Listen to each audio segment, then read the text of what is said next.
I suppose, should we just rattle off some downsides? Because as much as I love this bike, there are definitely some downsides. And that is why this thing doesn't get on.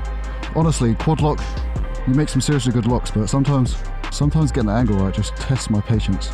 And don't get me started on this stupid petrol tank. This fuel tank hates taking fuel.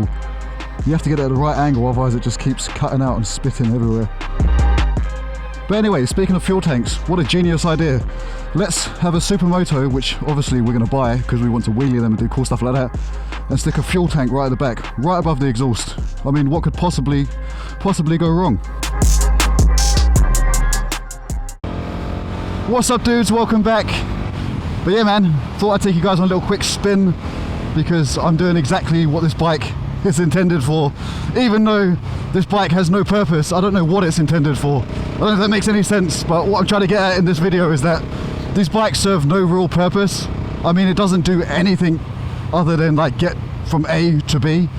Like, it's not really a good off-road bike because of the road tires, and the front wheel isn't actually as big as a normal dirt bike, so that's kind of out of the window.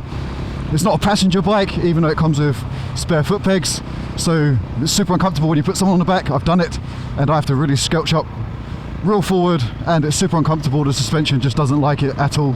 But yeah, guys, I hope this camera is doing justice on these roads. To be honest, the sun is pointing right at my face, so I'm actually getting blinded. So that's probably not very ideal, but hopefully the camera makes it look nice and pretty for you guys.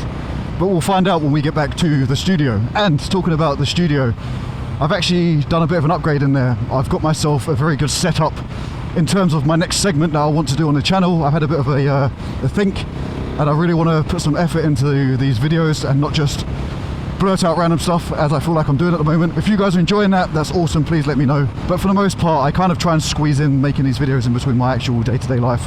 So what I've done is I've decided to do a segment called Throttle Talk, which is going to be me on a computer, like a talking head sort of thing, where I will go over like news, bike stuff, upcoming things, just general chatting and everything two wheels, basically, staying in theme with the channel. So yeah, if you like the idea of that, make sure you stick around, like, subscribe, because my next video, if I haven't already uploaded it already, will be Throttle Talk episode 1. I've done a practice run. I think you guys are really going to enjoy it. Anyway, Throttle Talk aside and me getting blinded by the sun, back to the topic in hand. And I really don't understand, like, these things have a couple of bumps. These things have no purpose, but I just can't stop riding it. Like, I've found myself 9 times out of 10 lately drawing for this over the MT-09, even though the MT-09 is so much more capable in so many aspects of the game.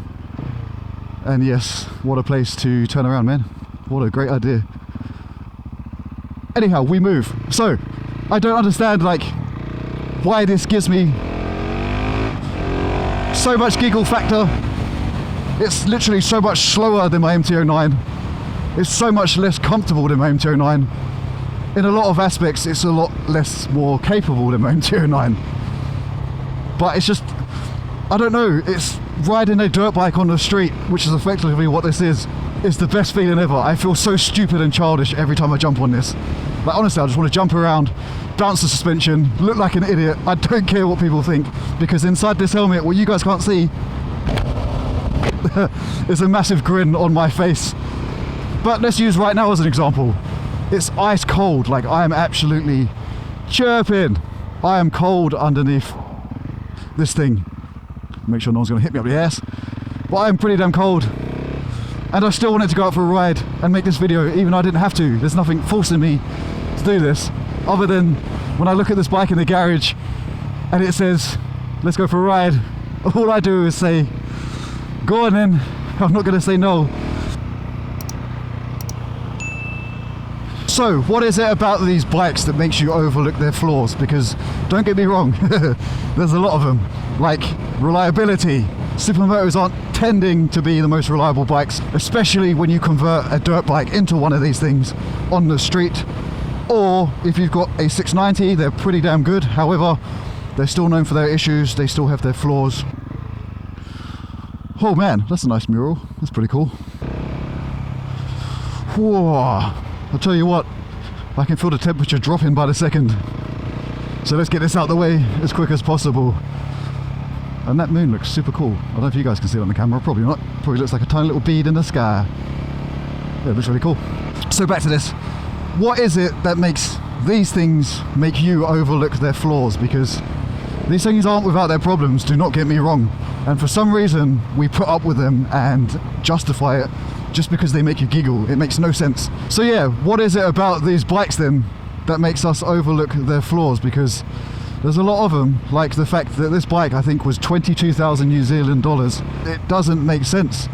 This was more expensive than my MT-09, and that has all the electronics, the power, the comfort, the rideability. I mean, it has everything this thing doesn't, other than it has 2 wheels and an engine. And then there's the fact that this thing doesn't even have a fuel gauge. So Lord help me today when I'm stranded in the middle of nowhere when I take this on a big road trip and I have to resort to living with the bush people. Because I don't know, in New Zealand, man, when it gets ropey, and you can be in the middle of nowhere and have no signal. So if that day ever comes, you might see a video that will be the last video I ever make, and that'll be the end of me. Because I might die of starvation out in the bush.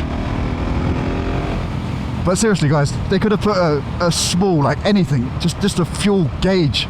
Is it that much to ask? Like, all I know is when the fuel light comes on, I need to hurry up. That's the only gauge I have. So I spend more time than I'd like to at gas stations just making sure that I top this thing up little by little, because I don't want it to die on me. If I'm out with friends and we're going for a ride, I don't want to be that guy that has to constantly keep pulling over and guess my fuel situation. Oh, and it doesn't even have an RPM meter. It has like a makeshift one. So if you guys haven't seen, that dashboard down there, if you can see it, is like a calculator. It does the bare basics. It tells you numbers and that's it. So what it does is it uses a sequence of 8s. I think it has like 6 8s it can go up to. That's the numbers it can count like a calculator. So each 8 that comes on the screen will be a factor of 2,000 RPM. So I think it goes 3,000 RPM to 5,000 to 7. So you just have to kind of guess your RPMs. But realistically, who cares about what perfect RPM you're in when you're on a single cylinder like this? Because there's nothing more fun than just ripping through the gears. Doing that, mate, those downshifts and those rev matches are so addictive. This thing barks. And every time I get on the gas like that, that front wheel just wants to flip off the ground. It's so addictive. Like, I know my MT-09 is so much faster than this thing, but this thing just feels like, I don't know how to describe it. This thing feels so much faster sometimes, just because I think, is it the height? I don't know. The squishy suspension, maybe it's just the rawness of the single cylinder, but when I get on the gas, this thing really just pulls and pulls and pulls. It's so much fun, dudes. Like, it's so epic. I love this thing. And look how beautiful that backdrop is. I hope you guys can see that through the trees. Like, it's just such a nice, like, purpley blue out the back, and that, like, there's mountain ranges. I love New Zealand, man. This place is so cool. Ah, this thing. Look at it. It's a toy, that's all it is, isn't it? This is a long-winded way for me to say that this was a silly toy, and I love it. What else do you want me to say? Like, I could sit here all day and drag this out. But at the end of the day, like, they're just toys, and if you can afford to get one, go and get one now. I don't care what anyone says. However, as always, before the sun does go down, please let me know in the comments what you think about these bikes. Have you got one? Do you know what I'm saying? Are you agreeing with what I'm saying? Or do you have zero interest in getting a Supermoto? Or have you just clicked on this video on a random, or just because you watch the videos I make? Throw in your 2 cents anyway, because I'd love to hear what people's thoughts are on Supermotos for the street. Woo-wee! My fingers is chaffing. Well, dudes, before I freeze to death and lose all sunlight, and I'm going to go into the supermarket real quick. I think I'll probably just cut it around there. Yeah, make sure you stick around for Throttle Talk, because I really think that's going to be a key segment to this channel, and I look forward to hearing what you guys think about that.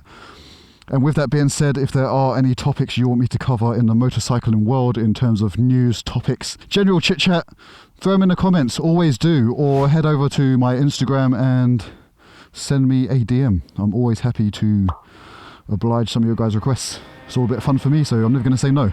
Anyway, as always, thanks for watching. I'll see you guys in the next video. I am going to go get me something to eat and get the hell out of this cold.